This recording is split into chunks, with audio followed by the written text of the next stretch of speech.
Blackpool Pleasure Beach. They have old coasters, they have new coasters, and they have in the middle coasters. I mean, they're pretty much all old. Anyway, they have quite a lot of coasters, and I'm going to rank them because we all know there's no shortage of top 10 videos on YouTube. Now, the first coaster at number 10, Blue Flyer, it's a roller coaster.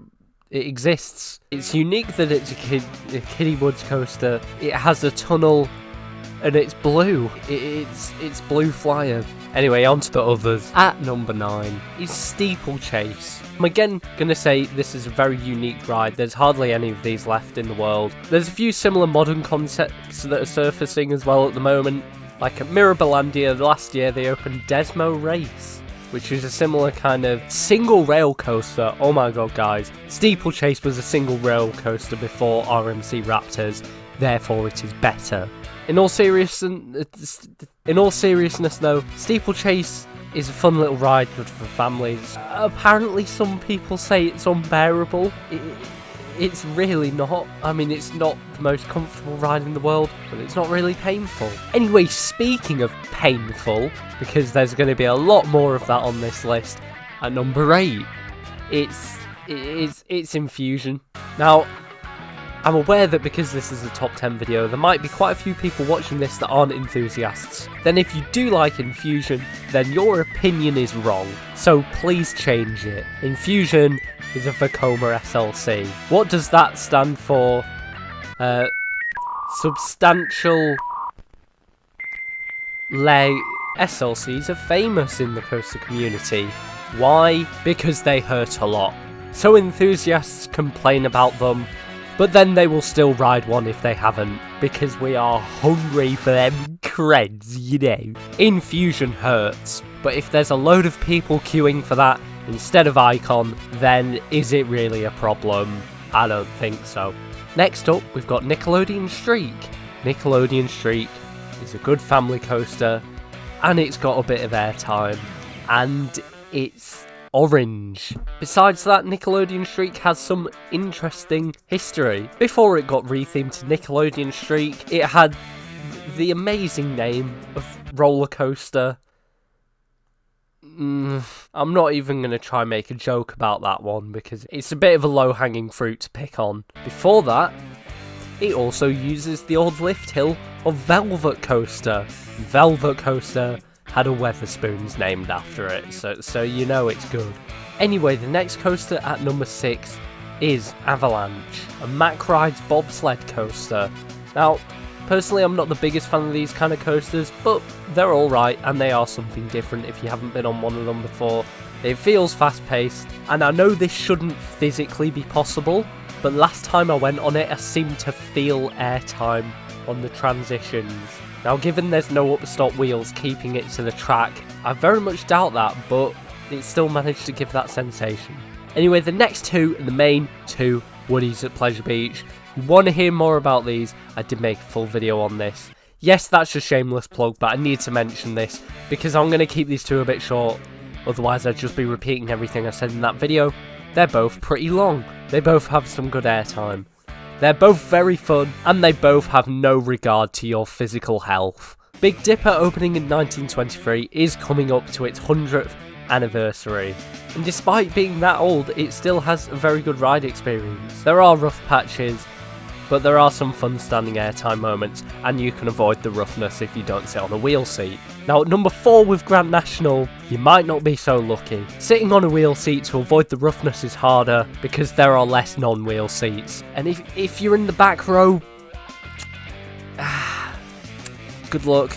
There's no way around the fact that Grand National is a very rough roller coaster. If you're prepared to deal with that, and you know what you're getting yourself in for, and you can just laugh at how stupidly rough it is, you will have a great time on this coaster. Dueling aspects is cool. If you've ever had people on the other train and high-five them while going around the layout, that is very cool. And aside from the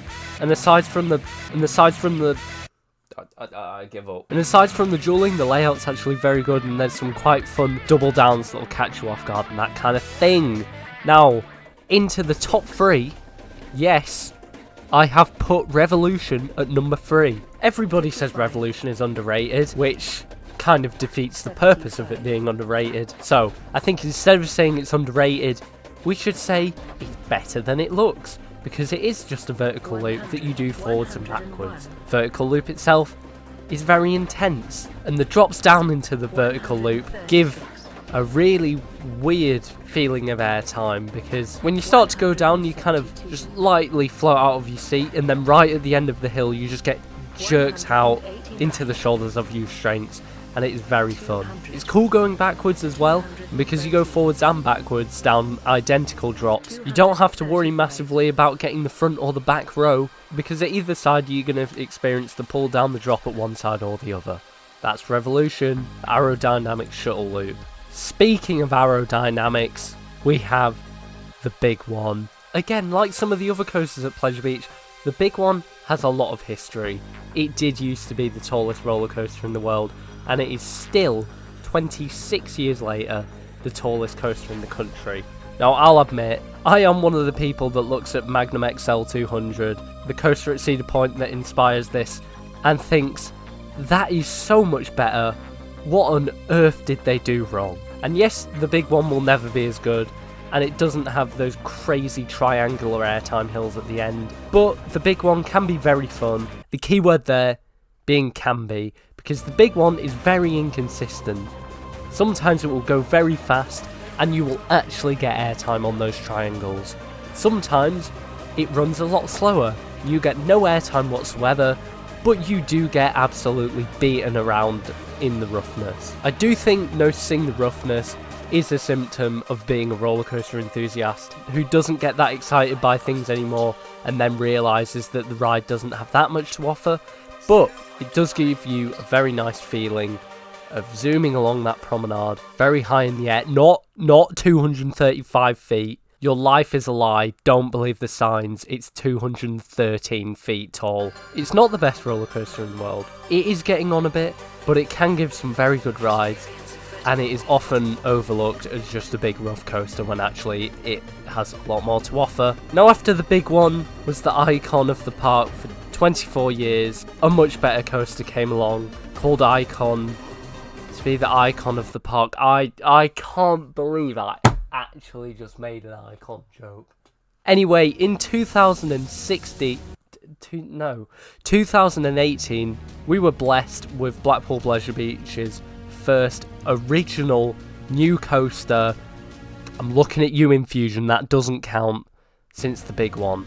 I still think it's amazing that we have a Mac multi-launch coaster like Icon in the UK, and I can't quite believe it. In my opinion, it is the best coaster in the country.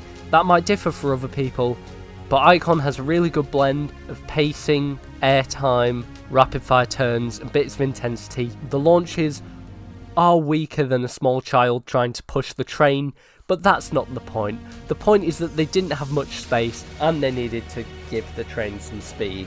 Icon also offers a very nice break from all the pain of the other coasters at this park, because it is very smooth, but oh guys, the Icon's bad because when you sit near the back you can hear a little bit of a rattle. Disgraceful. Anyway, this video was made by me, and I have opinions you might disagree with. If you do disagree, there's a reason why there's a comment section there, so feel free to use it. As always, I hate asking for subscribers, but it does help, so I only ask that if you want to see more, the option is there. Thank you for watching. Roll the outro, do the outro thing.